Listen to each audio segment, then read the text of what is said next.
الحمدللہ رب العالمین والصلاة والسلام علی سید الانبیاء والمرسلین والصلاة والسلام علی اہل بیتہ وعترتہ واصحابہ المتعدبین بالتقوی اما بعد فاعوذ باللہ من الشیطان الرجیم بسم اللہ الرحمن الرحیم لبیک لبیک لبیک یا رسول اللہ تاجدار ختم نبوت زندہ باد زندہ باد زندہ باد امیر ملت کا فیضان پاکستان پاکستان۔ عمومی طور پہ لوگ یہ سوال کرتے ہیں کہ انشورنس کروانا کیسا ہے، تو اس کا جواب یہ ہے کہ مرفع یا انشورنس یعنی بیمہ پالیسی کا حکم یہ ہے کہ بیمہ پالیسی خواہ لائف کی ہو یا کسی اور شے کی، یہ دونوں ناجائز اور ممنوع ہیں، اور یوں ہی اس کے اندر کام کرنا بھی ناجائز اور ممنوع ہے اور گناہ کا کام ہے، اور لائف انشورنس کے ناجائز ہونے کی عمومی وجہ سود اور ظلم ہے۔ بیمہ پالیسی میں ملنے والی زائد رقم سود ہے، اس لیے کہ انشورنس کمپنی بیمہ ہولڈر سے اس کی رقم منافع کمانے یعنی کاروبار کرنے کی غرض سے لیتی ہے، جبکہ شرعی طور پر غور کرنے سے معلوم ہوتا ہے کہ اس میں دیگر قباحتوں کے ساتھ ساتھ کاروبار کے تمام شرعی اصولوں کی پاسداری نہیں کی جاتی، جس کی بنا پر اس رقم کی حیثیت فقط قرض کی ہوتی ہے، جس کی وجہ سے پالیسی لینے والا شخص یعنی قرض خواہ اور انشورنس کمپنی یعنی قرض دار کی حیثیت رکھتے ہیں، اور چونکہ شرعی اعتبار سے قرض پر معاہدے کے تحت کچھ زائد لینا اگرچہ فکس نہ ہو سود ہوتا ہے، جبکہ کمپنی اپنے پالیسی ہولڈر کو اس کی جمع شدہ رقم پر زائد رقم ادا کرنے کی پابند ہوتی ہے، جبکہ یہ سود ہے۔ چنانچہ سود کی تعریف کے بارے میں فقہ کی مشہور کتاب ہدایہ کے اندر ہے کہ سود کیا چیز ہے۔ سود عاقدین میں سے کسی ایک کے لیے معاوضہ میں ثابت ہونے والی وہ مشروط زیادتی ہے جو عوض سے خالی ہو۔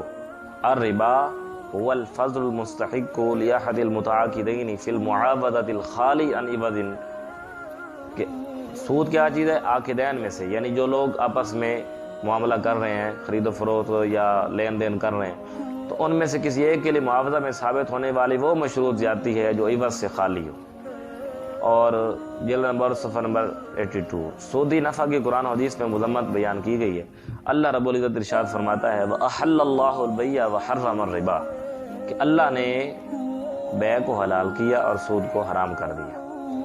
علامہ علاء الدین رحمۃ اللہ تعالی علیہ ایک حدیث مبارک نقل فرماتے ہیں جس میں رسول اللہ علیہ السلام نے ارشاد فرمایا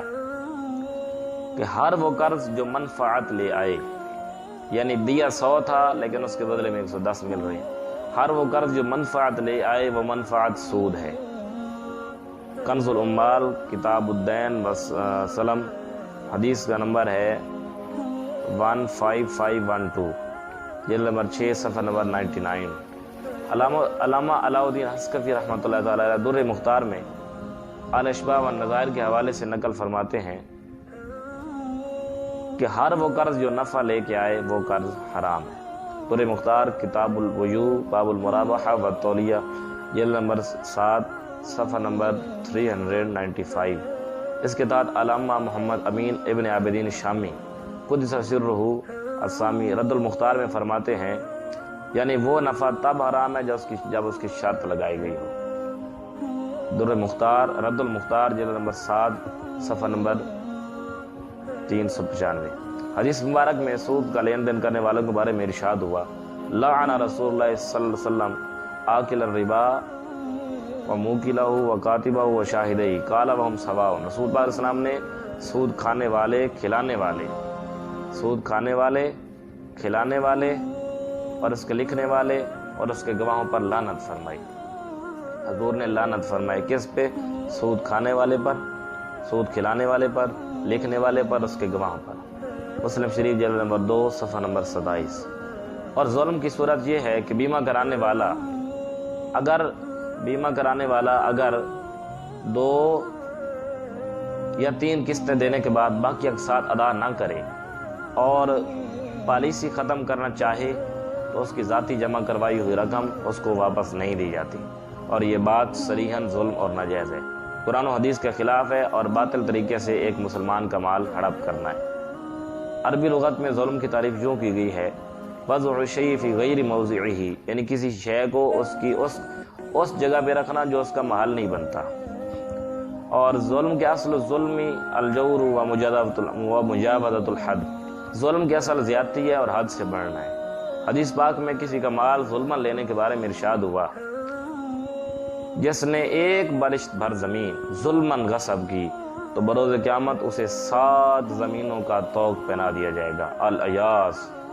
الامان الحفیظ، مشکات شریف صفحہ نمبر 254۔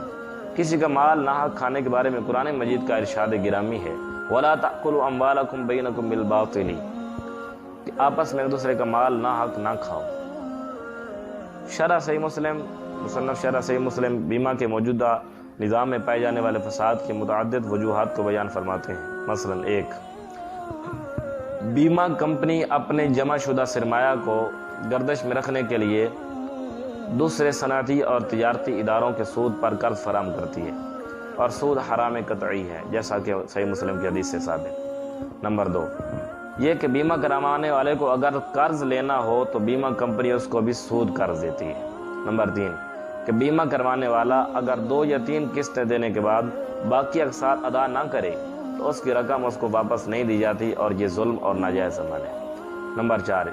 یہ کہ بیمہ کمپنی مدت پوری ہونے کے بعد بیمہ کرانے والے کو اس کی اصل رقم مع سود لوٹاتی ہے، اور سود لینا اور دینا دونوں حرام ہے۔ نمبر 5، مدت پوری ہونے سے پہلے اگر کوئی شخص طبعی موت مر جائے یا کسی حادثہ میں ہلاک ہو جائے تو اس کو پہلی صورت میں پوری مدت کی رقم اور دوسری صورت میں دگنی رقم دی جاتی ہے۔ اب اس کو اس کی جمع شدہ اقساط سے زائد رقم دی جاتی ہے۔ اس کو اگر شرط لازم قرار دیا جائے جس طرح عمومی طور پر ہوتا ہے تو یہ عقد صحیح نہیں ہے، اور اگر اس کو تبرع اور احسان قرار دیا جائے تو یہ واقعہ کے خلاف ہے۔ المختصر من شرح صحیح مسلم جلد نمبر 5 صفحہ نمبر 865 اور 866۔ نمبر 2، بیمہ کے بارے میں سید اعلیٰ حضرت امام احمد رضا خان فاضل بریلوی کا موقف بھی عدم جواز ہی کا ہے، جس طرح آپ رحمۃ اللہ تعالی علیہ فتاوی رضمیہ میں ایک سوال کے جواب میں، سوال کیا ہے جس میں بیمہ کی 4 صورتیں بیان کی گئیں، اس کا حکم بیان کرتے ارشاد فرماتے ہیں یہ بالکل قمار ہے اور محض باطل ہے کہ کسی عقد شرعی کے تحت داخل نہیں ہے۔ ایسی جگہ عقود فاسدہ بغیر عذر کے جو اجازت دی گئی وہ اس صورت سے مقید ہے کہ ہر طرح ہی اپنا نفع ہو، اور یہ ایسی کمپنیوں میں کسی طرح متوقع نہیں ہے، لہذا اعلیٰ فرماتے ہیں یہ اجازت نہیں ہے۔ کما حقق المحقق والاطلاق فی القدیر، جیسا فتاوی رضویہ جو نمبر 17 صفحہ نمبر 365۔ احکام شریعہ میں سید اعلیٰ حضرت امام احمد رضا نے جو بیمہ پالیسی کے جواز کا حکم ارشاد فرمایا، اس کا جواب یہ ہے کہ اگر اس سوال اور آپ رحمۃ اللہ تعالیٰ کے جواباً دیے گئے ارشاد میں مذکور ہے